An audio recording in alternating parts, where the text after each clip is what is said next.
not by bread alone. How many years did the longest fast in history last?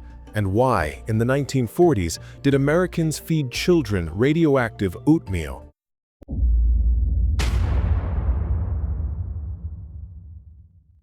This photograph, taken in 1944, doesn't show concentration camp prisoners, but rather participants in the so-called Minnesota Starvation Experiment.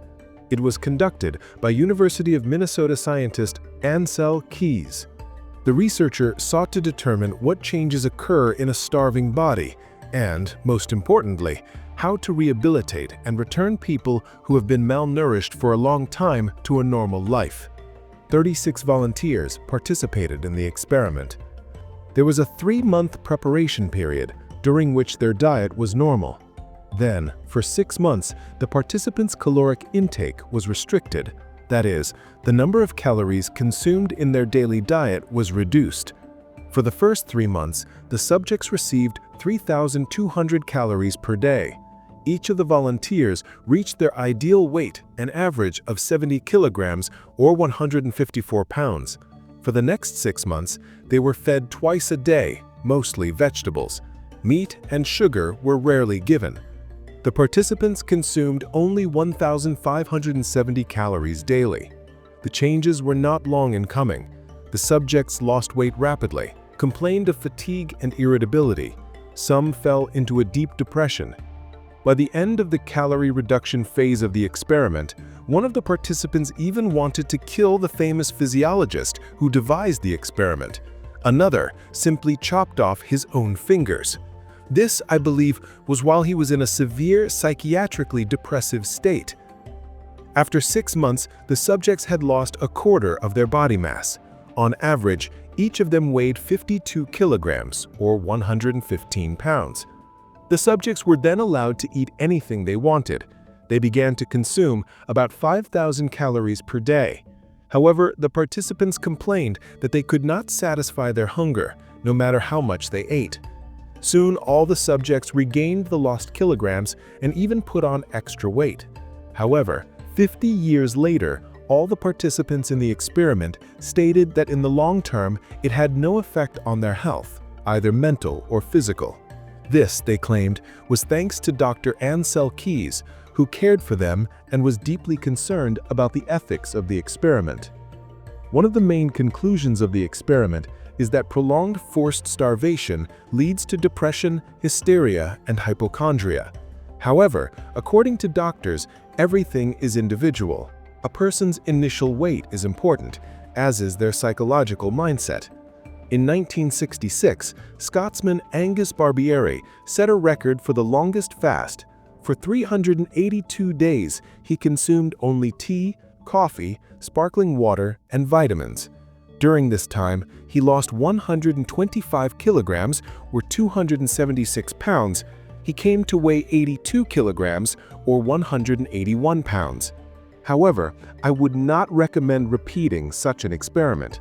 After all, Angus had a very high initial weight of 207 kilograms, or 456 pounds. Furthermore, he fasted under the strict supervision of doctors who prescribed him all the necessary vitamins and minerals. An even riskier experiment was conducted on himself by Frederick Holzell, who worked as an assistant to a physiologist at the University of Chicago. He decided to find out how long it would take for inedible objects to pass through his intestines. Instead of normal food, he swallowed bird feathers, glass beads, gravel, surgical cotton, charcoal powder, wire, and rope.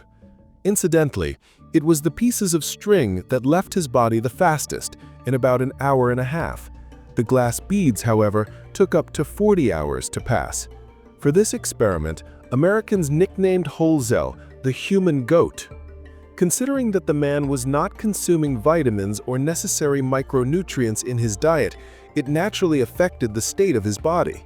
It's unlikely a normal person would want to conduct such experiments on themselves. A far more harmless experiment was conducted in the late 18th century by King Gustav III of Sweden. He was curious to find out which was more harmful, tea or coffee. The monarch pardoned two twin brothers on death row and ordered them to drink 3 cups of these beverages every day for the rest of their lives. One would drink tea, the other coffee. Doctors monitored the health of the subjects. Alas, Gustav III did not live to see the results of his experiment.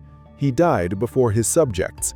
Of the twins, the first to die was the one who drank tea. He lived to be 83. The date of his brother's death is unknown. Doctors jokingly called this experiment the first Swedish clinical trial. However, its results are inconclusive. 3 cups of coffee or tea a day is far from an excessive dose. Both coffee and tea contain caffeine. In moderate doses, they have a beneficial effect on the body. Hundreds of studies are devoted to the benefits of these drinks, and we shouldn't forget that any healthy product can become poison in excessive doses. In this photograph is the Canadian explorer Vilhjalmur Stefansson. In the early 20th century, he spent 10 polar winters and 13 summers in the Arctic. The traveler lived with the Inuit and ate as they did, fatty meat and fish. Upon returning home and sharing his experience, Stefansson was met with ridicule. Scientists of the time could not believe that a person could survive on a carbohydrate-free diet. Stefansson then proposed an experiment. He and his colleague, Dr. Anderson, would spend a year in New York's Bellevue Hospital eating nothing but meat. The experiment was a success. Stefansson and his colleague felt great. Their health also remained normal. The only time they felt ill was when they ate lean meat instead of fatty meat. In essence, Stefansson can be called the originator of the now popular keto diet. Incidentally, it can be harmful if you are not, of course, an inhabitant of the far north. Mono diets are harmful to health. American director Morgan Spurlock proved this with his own example.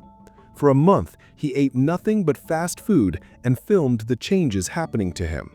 By the end of the experiment, Spurlock had gained 11 kilograms or 24 pounds, lost sleep, and began to complain of stomach pains and bad mood.